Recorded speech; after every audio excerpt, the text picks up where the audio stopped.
Hey everyone, so spicy meatball today. We're going to be looking at tattoos and demonic possession, basically, which ties into a broader topic of tattoos and entities. So I wrote a little guide on this a while ago. I never released it, but lots of people that I work with have put their eyes on it. And so some of them have prompted me to respond to this video that's been put up. I've also listened to this same conversation by someone on a podcast. And so I just want to give some clarity around this topic coming from a place that I think is really reasonable, because all I can find in relationship to tattoos and demons and entities and spirits is quite an irresponsible conversation, I think. There isn't anyone coming in at an intersection of understanding that a lot of the time people are pointing their fingers at tattoos that don't understand it. You can't fully understand anything you don't participate in, firstly. And then there's other people that are kind of like defending it or trying to pass tattoos off as something that's insignificant and that doesn't have meaning, when obviously it does. There's very real spiritual implications, but we need to get more clarity on that. We don't want to dismiss it as insignificant. We also don't want to catastrophize the idea and say that if you're getting a tattoo, you've got a demon attached to yourself. But we'll start with this little video that basically is the seed for our conversation, and we'll take it in a few different directions and see what we come up with. Hopefully you enjoy it. I don't know who this will reach. I don't have a huge channel, but please share it with anyone that you think would find it interesting or relevant. If you want to subscribe to my YouTube channel, I'm looking to build it out. So if some people are getting behind it, that might give me some motivation. And yeah, hopefully this is useful. Let's have a look. Let's get into it.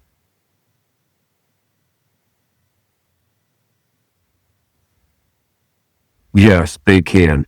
Because, and this is something which a lot of people have tried to argue with me, but it says right in the book of Leviticus, don't tattoo or pierce yourself like the pagans do. So it's pretty clear that God tells people don't actually do that. Okay, so straight up, we can see that this particular father, no disrespect to Chad at all, just want to have open dialogue here. He's from a Catholic background, and he has a very polarized view, quoting Leviticus. Leviticus is a book in the Old Testament that basically has a list of over 600 laws, Judaic laws. And you've got to understand with anything you're looking at in the Bible, and I'm just a beginner with the scriptures. I grew up in a Catholic home, and I really moved away from it as a central pillar through my teen years, just because the actual context didn't fit the reality of my life, right? Living here in Australia, being a bitzer from lots of different places and trying to understand myself. And it didn't actually ignite that flame of spirit. There wasn't a transference present in that state.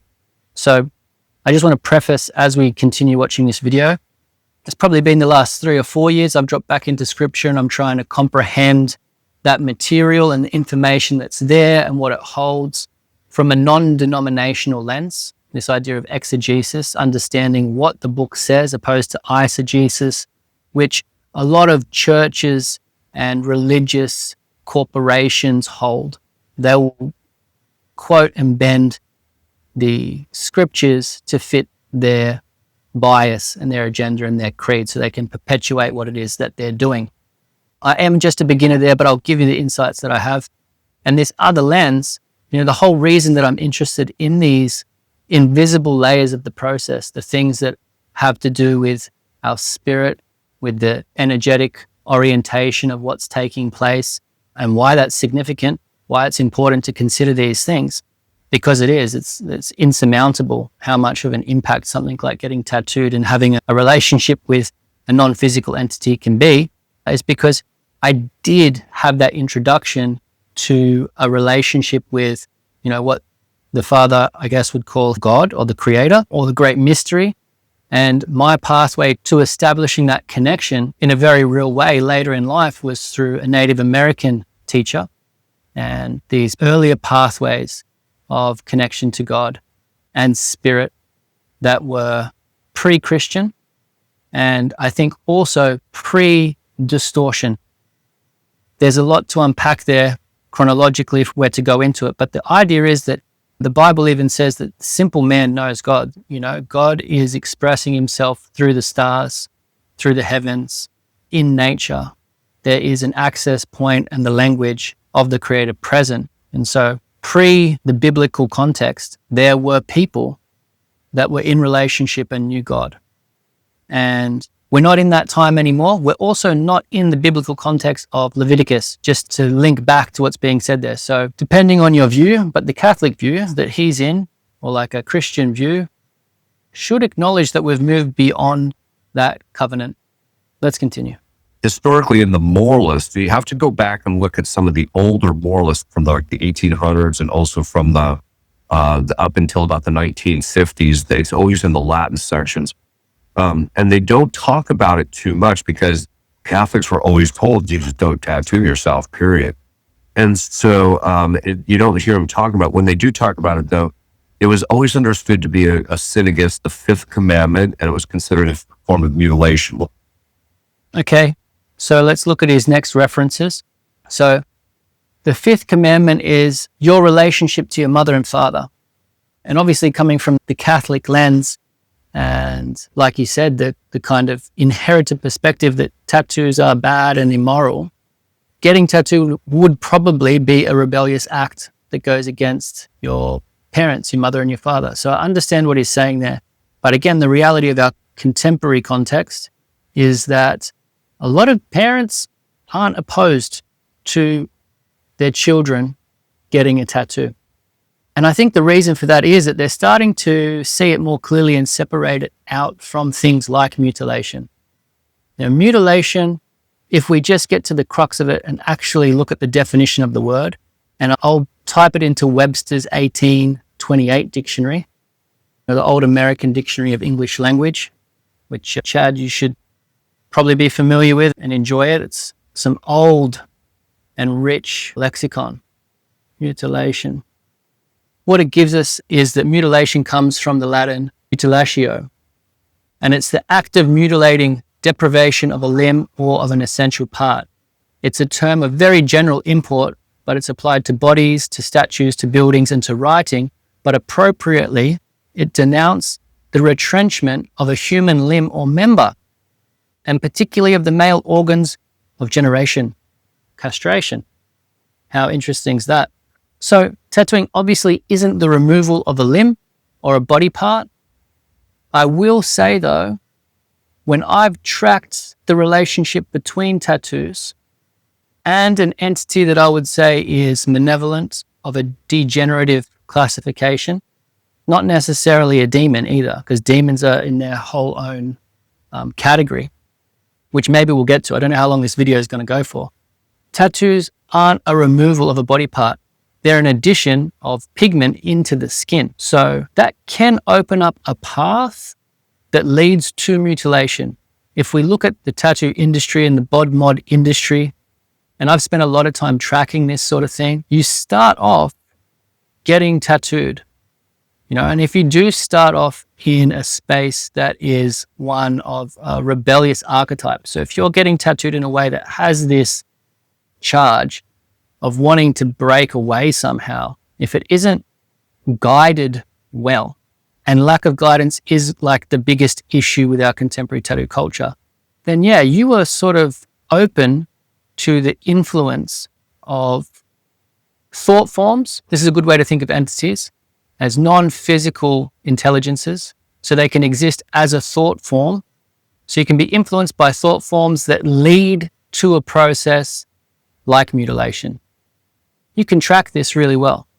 A well-known example of someone that's worth considering would be the Black Alien Project. If you look at social media, I've reached out to this guy. I'm really keen to have a conversation with him because I really do sit in the gray with these things. I just want to understand the form that people take as much as I can. That's what I dedicate my time to, so that I can guide the appropriate path of someone getting marked, right?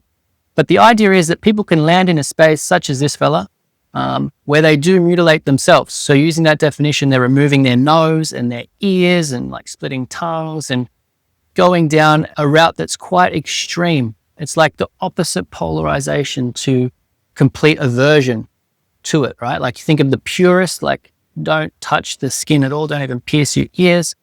Then on the other extreme, you have like cut your ears off, okay? They're the extremes. And tattooing is very neutral and sits in the middle, and it can amplify either trajectory for a person, depending on their motive, depending on the way that it's done, depending on what the symbol is. There's like all of these factors that influence it.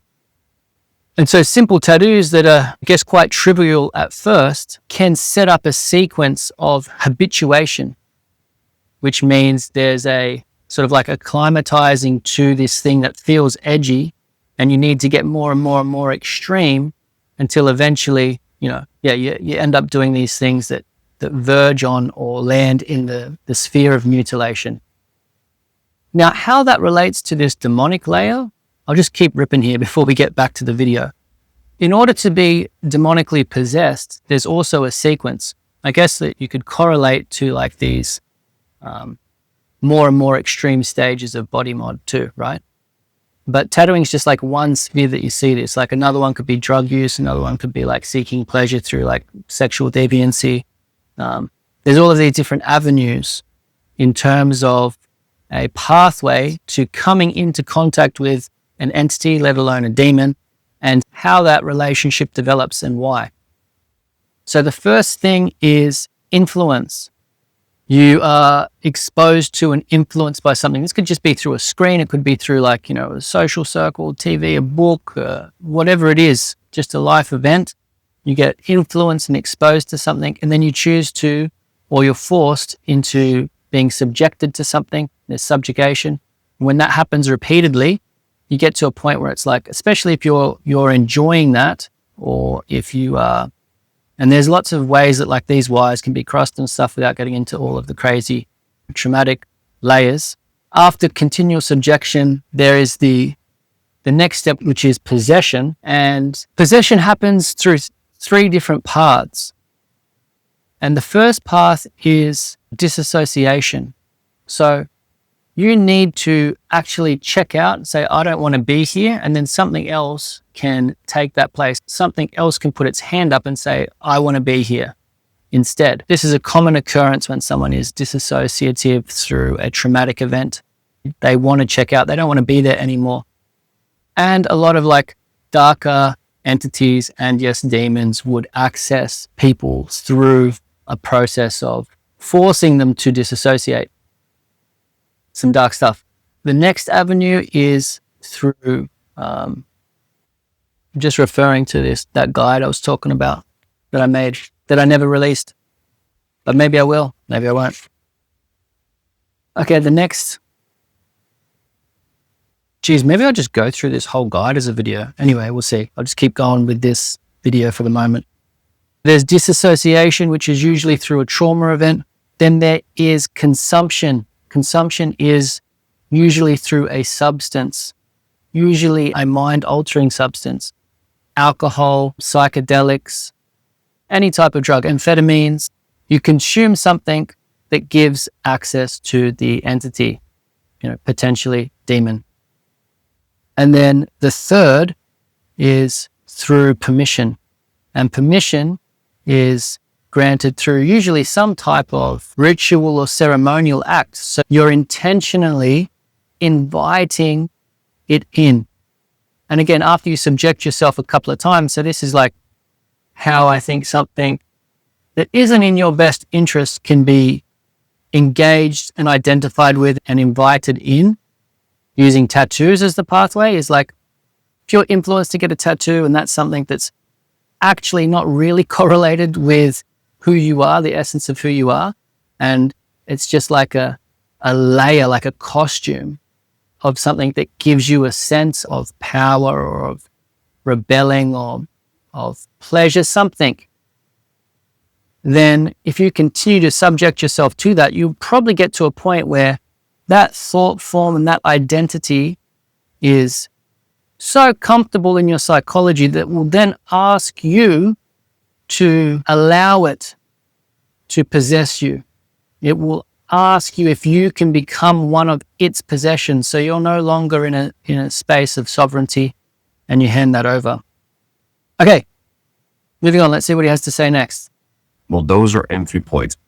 We have found that when people get tattoos, there's two dangers with it. One is the mutilation, which then opens up the door to the diabolic influence in relationship to the individual. The demon who encouraged the person, because we've seen this in cases of possession where people have had tattoos, the demons that encourage the person to get the tattoo consider the tattoo a brand on the end of their brand, their specific brand on the individual, like you brand a cow. It's literally like that. That's how they see it, and they will brutally protect it. They'll do everything they can to keep the person from what we call decommissioning the tattoo. Okay.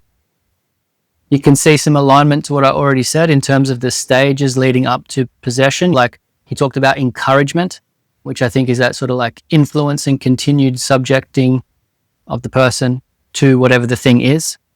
Like I said, it doesn't have to just be tattooing. There's lots of avenues to engage with non-physical intelligences. But he mentions the word seal or brand here. Now, I've been unpacking the layers of people's tattoos that they're unaware of for years now.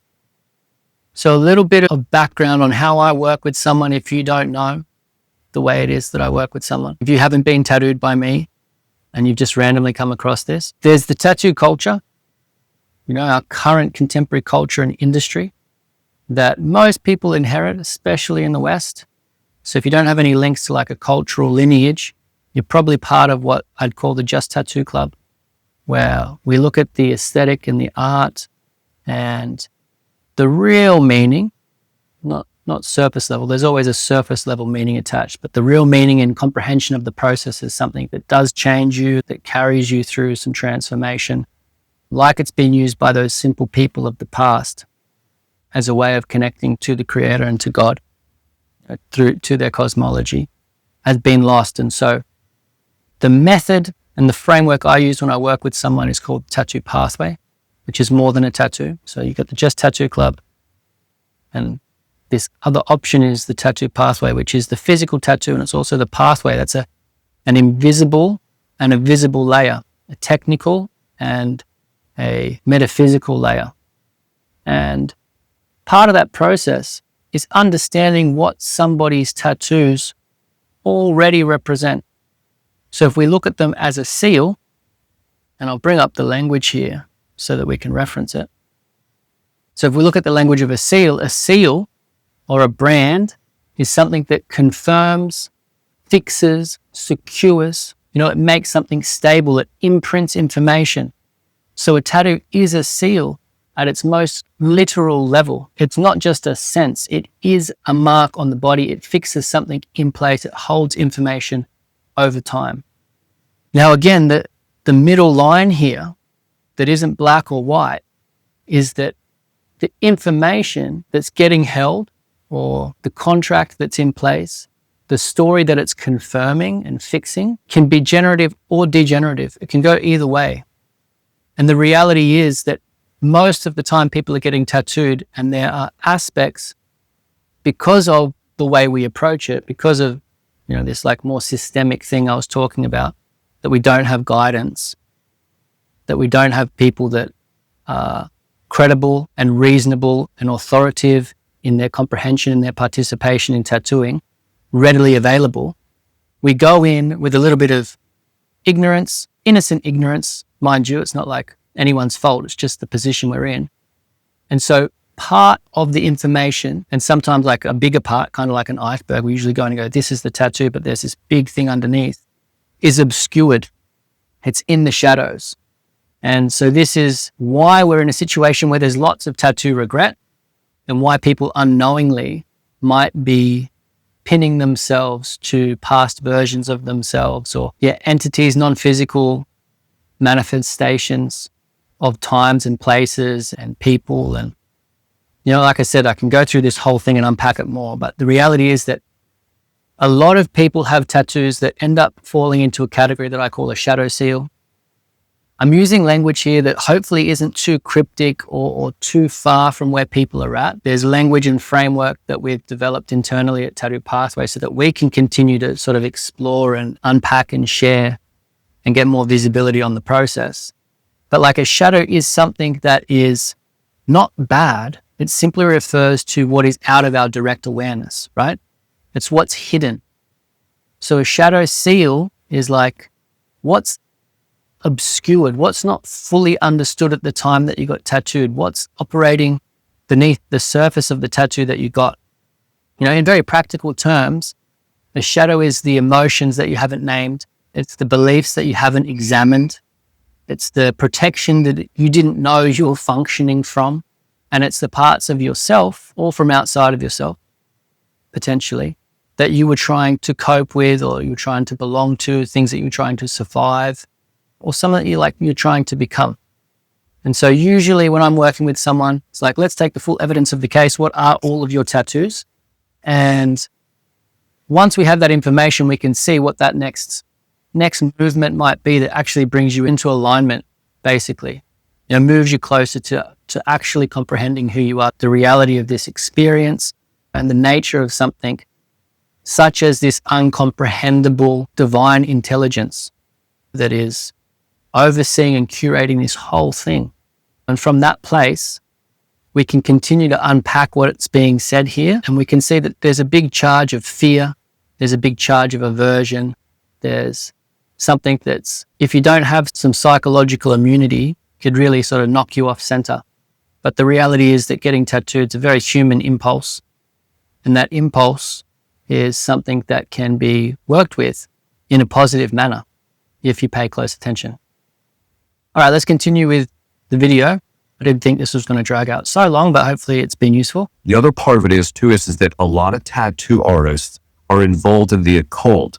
And so they're putting things in the tattoo ink that involve occult kinds of things. And so that is also boosting the diabolic influence when people have the tattoos being done. And you just never know in relationship to the tattoo artist whether they're actually doing this or not. It's talking about diabolical influence because people are working within the occult.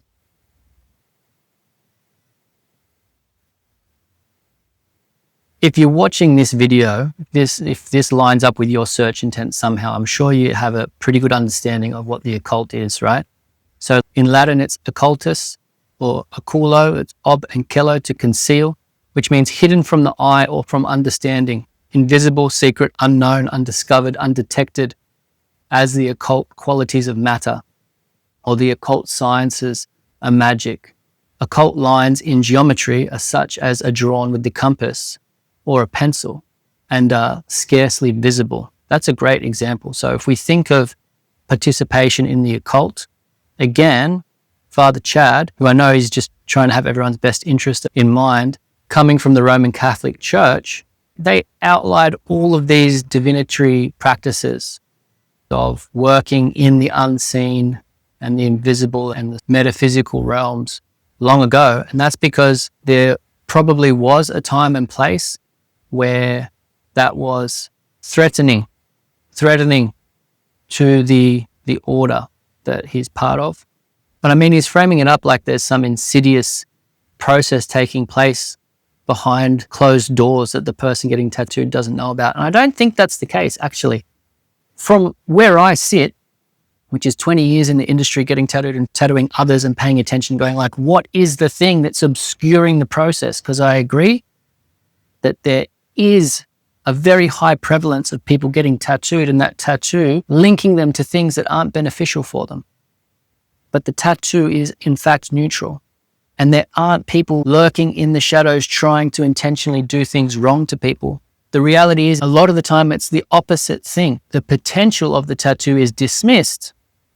The really valuable part, because it requires so much attention and responsibility and it's like so potent, just gets thrown to the wayside, And what I've identified usually is that it's the occult layer of tattooing, the bit that people can't see, the shadow, so shadow and occult have very similar descriptive value, right? It's something that's unknown. The unknown layer is what causes the distortion unintentionally. The thing that's creating a negative charge in people's tattoos is unknown to them. And so most of the time it's happening unintentionally. And it's through paying closer attention that you start to see these things. And that's like what we try to achieve with our mapping textbook and other things. And I guess it's worth looking at the language diabolical as well if someone doesn't know it. But what he's speaking to here is literally Latin for the devil, something that's extremely malicious, nefarious, wicked. And I guess on that layer, I would agree. So if I'm interpreting Father Chad correctly here, and maybe I'm not, but if I'm interpreting him correctly, he's saying that there are lots of artists in the industry that are practicing occult magic and basically creating entry points for demons to attach to people and possess them. And I think the reality is probably closer to a infantile, innocent and ignorant tattoo culture, a young tattoo culture that is engaging with tattooing at a surface level.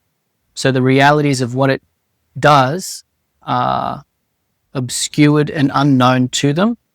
And for that reason, tattooists, without meaning it, are creating contracts with internally created entities or thought forms that someone has developed about themselves that might not necessarily be true or the fullest version of who they are.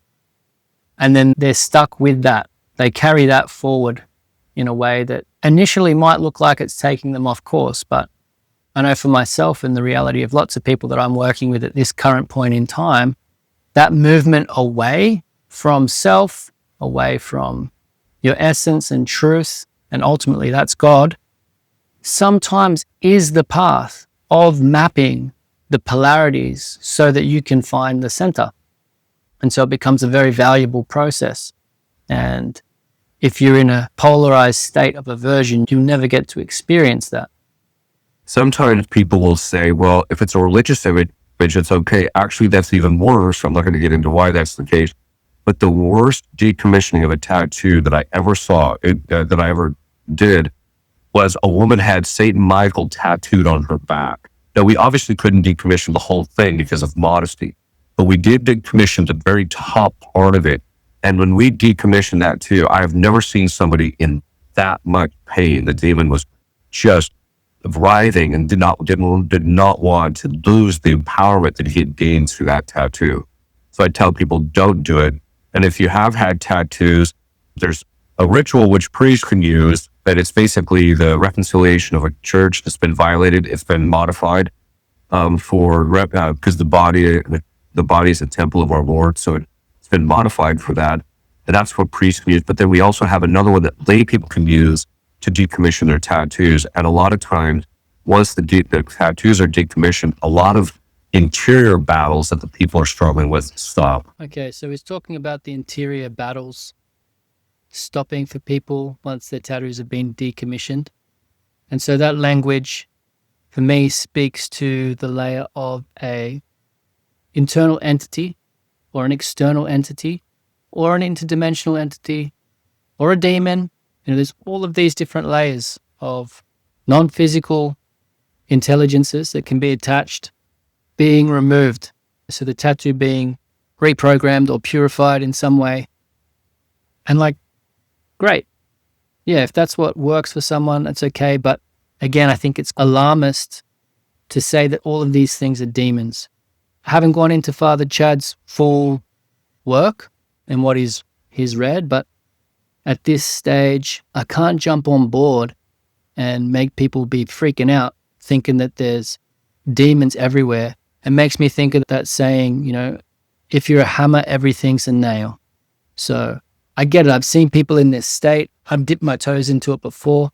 Everything's a demon, you freak out. But the reality is, every thought that you have leaves your head, but a thought becomes a thought form, when you repeat it enough, becomes a life form, moving through just the basic geometric principle of our experience of time and space. And then that life form has a life force that impulses it. It wants to experience itself, the experience of self, which is something that is illusory and made up. It's not the essence of who we are. These are our egos and those layers, and there's nothing necessarily wrong with them all the time. They have a form and a function here. I've been ranting for ages, so I'll try and wrap this thing up. According to Catholic doctrine, is tattoo is forbidden, Father? Okay, so this is another one of those situations where from the entire tradition of the church, even in the Jewish tradition, tattooing was absolutely forbidden. And it was forbidden even in the Catholic Church. In fact, if you were baptized in the early church and came into the church, you would literally have to strip down so that they could, in the early church, so that they could determine whether any tattoos that you had were of a specific kind or not. And if they were, then basically that was it. You weren't going to be able to, and that was because these were the people that were infiltrating, etc.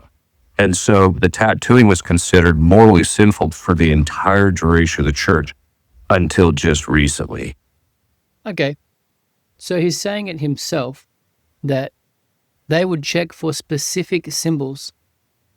They were trying to look for any insignia of something that was anti what it was that they were moving towards and in relationship with. And that's not everything. That's not everything. So I agree.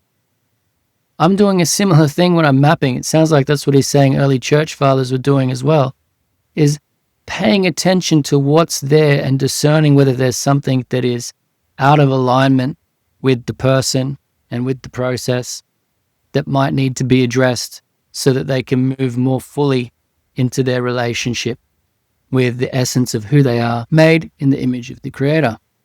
I don't know what symbols they were looking for back in the day, but I've started to sort of put a little list together myself. You can have a look at this little stop frame if you want to. And these are some of the symbols that I see lead down that mutilation path. I'm happy to do a deeper pass on this stuff. If anyone wants, just put it in the comments. I'll check it at some point and do that if people are interested. I'm just going to wrap it up and put a bit of a closing frame here for anyone that's got this far, that is interested in this layer of their tattoos and the biblical overlay, because I've had to consider it very thoroughly.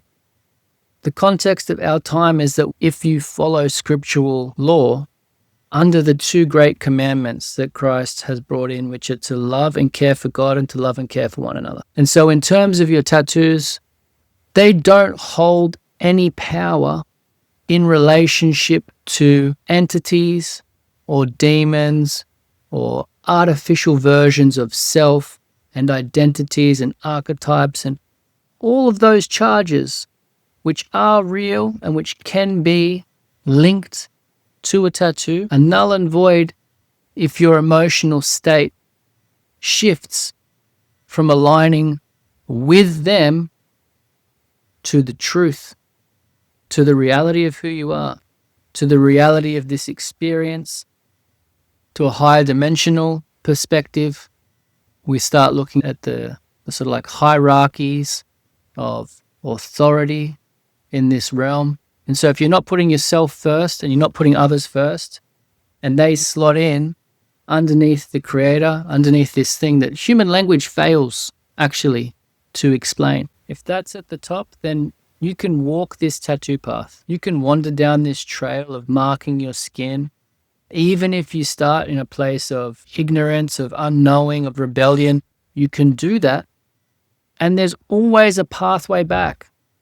There's always a pathway back to your center, to the core of who you are and what we're all connected to, and that sort of related aspect of us.